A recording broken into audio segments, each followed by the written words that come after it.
Hi friends, అందరికీ నమస్కారం. ఈరోజు ఒక విషయాన్ని తెలుసుకుందాం మాస్టర్స్. మరి క్షమ గుణం గురించి. మరి మనలో పేరుకుపోయిన భయాలు, కోపాలు, బాధలు వంటి నెగిటివ్ భావాలను మనస్ఫూర్తిగా మన నుంచి ఎరుకతో వదిలేయడమే క్షమాగుణం. మరి నిజానికి తప్పు చేయడం అన్నది మానవుని నైజం, అంతే కదా. మరి క్షమించడం అన్నది కూడా దేవుడి లక్షణం.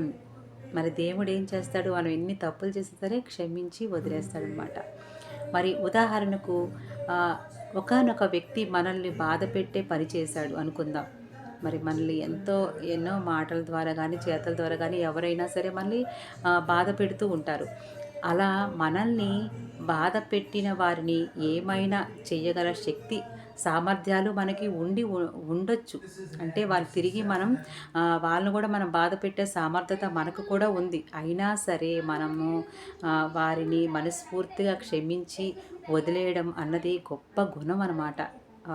మనకి ఎన్ని చేసినా సరే వాడిని క్షమించి వదిలేయడం అనేది మంచి లక్షణం, మంచి గుణం అన్నమాట. అదే దైవ గుణం.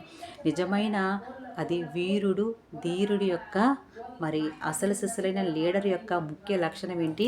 క్షమాగుణం. మరి క్షమించి వదిలేయడం అన్నది ఎంత గొప్ప గుణం. మరి మన పత్రిజ గారు ఎంతమంది ఎలా ఉన్నా సరే వారిని క్షమించి ప్రేమతో వారిని దగ్గర తీసుకునేవారు అనమాట. మరి ఆయన ఆచరించి మనకి చూపించారు. కాబట్టి మనం కూడా ఆ దారిలో నడుచుకుందాం మాస్టర్స్. ఎవరైనా ఏమని అన్నా సరే మనం క్షమించి వదిలేద్దాం. Thank you.